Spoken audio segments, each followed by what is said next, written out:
Hey guys, it's Hippokittie here today. We're going to be doing a video we haven't done in a little bit. We're going to be doing a Let's Talk. Today's subject is something of personal interest. H.P. Lovecraft. Let's get into it.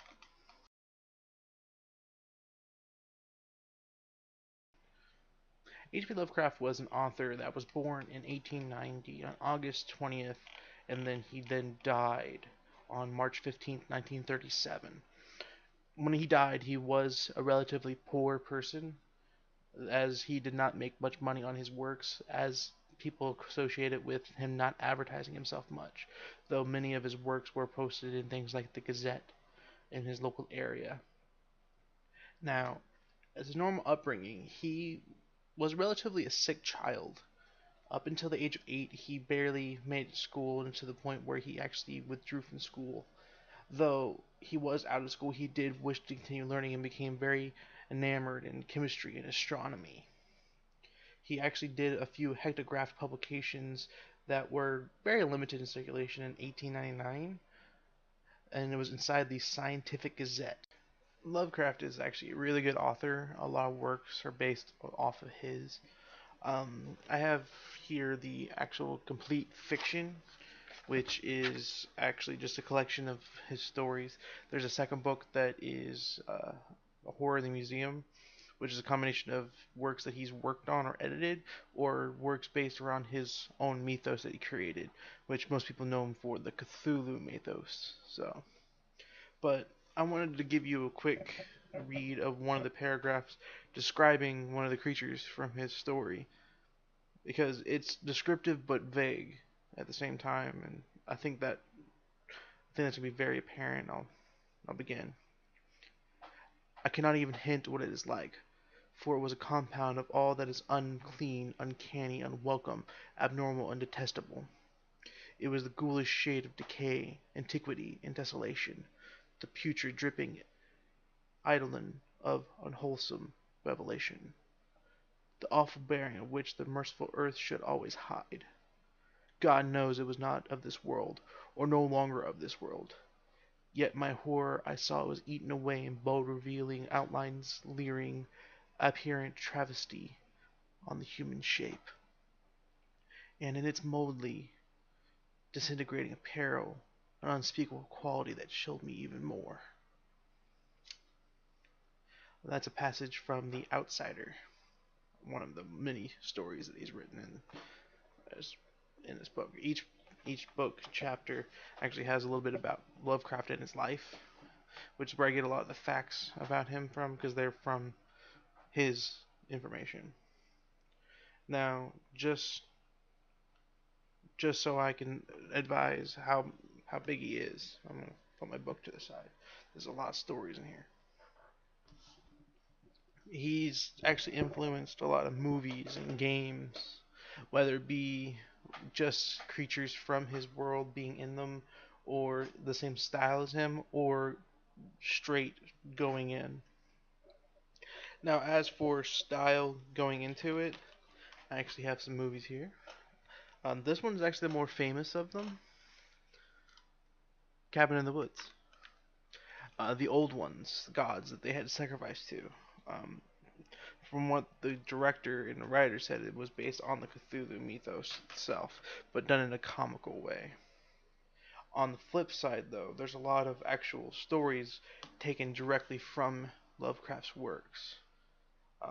Movie-wise, we have the Reanimator series, which the only two that actually have any bearing from the actual stories are the first two, Reanimator and Bride of Reanimator.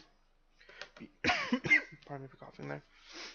Which in the books, it's just called Reanimator with the character's name. Then you have Castle Freak.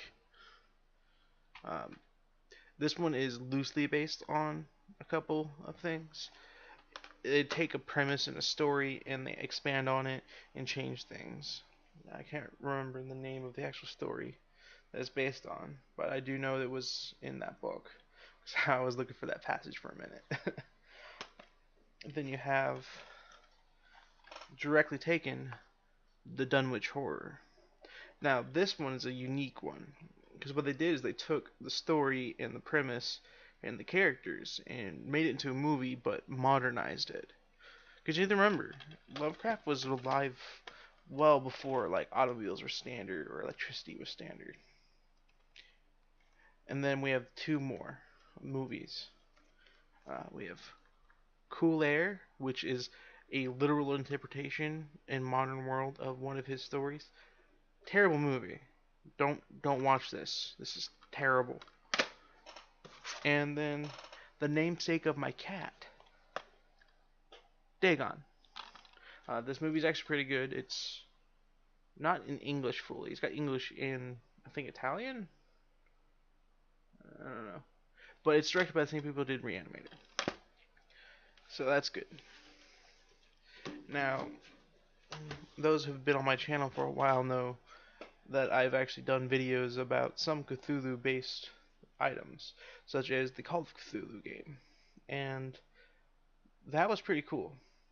It was broken as all hell, but it was an interpretation of Lovecraft's work, the Call of Cthulhu, which, if you look at the back of the book here, these are his most famous works.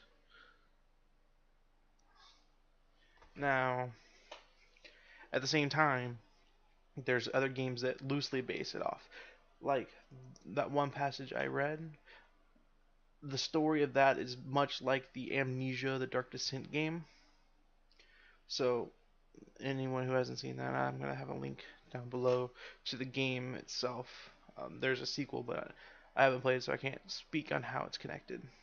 There's also the MMO, The Secret World, which link again down below, where it's an MMO based in the Cthulhu mythos. It even goes to like Innsmouth and stuff, things that are direct from the book. It's pretty cool. But then you have the new game that's coming out where it's a survival horror Lovecraft called Cthulhu. As far as I was concerned, they might have updated it by the time this video gets up. I don't know.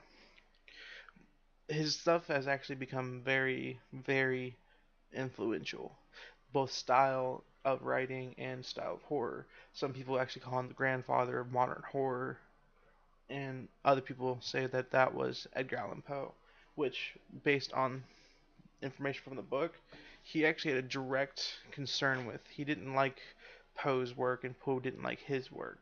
They were both from the same area, so they probably saw each other's works quite often. He actually wrote an excerpt story about a couple of other people he had a competition in writing with as well.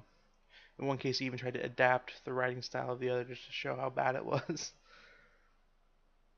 But Lovecraft never actually got the success, as I said, that he was supposed to have. He died in poverty. He didn't actually get famous until after the fact that he died, which so often is the sad case from back in the day. But I don't want to go into his story too much. If you want to know more about his stuff, you can pick this book up at Barnes & Noble. If you can't find it at your local store, you can order it online. It's about $30. Movies you can find everywhere. I get mine from a local store called Bookman's. It's a used book and movie and game and entertainment store. And do a lot of shopping there because it's the only place nearby that actually has a large selection of things. But yeah, Lovecraft, love him, hate him, we gotta thank him for what we got for like horror. I'm a big horror fan. Anyway, this was Hippokittie. Let's talk, and remember, always follow your dreams. Peace, peace.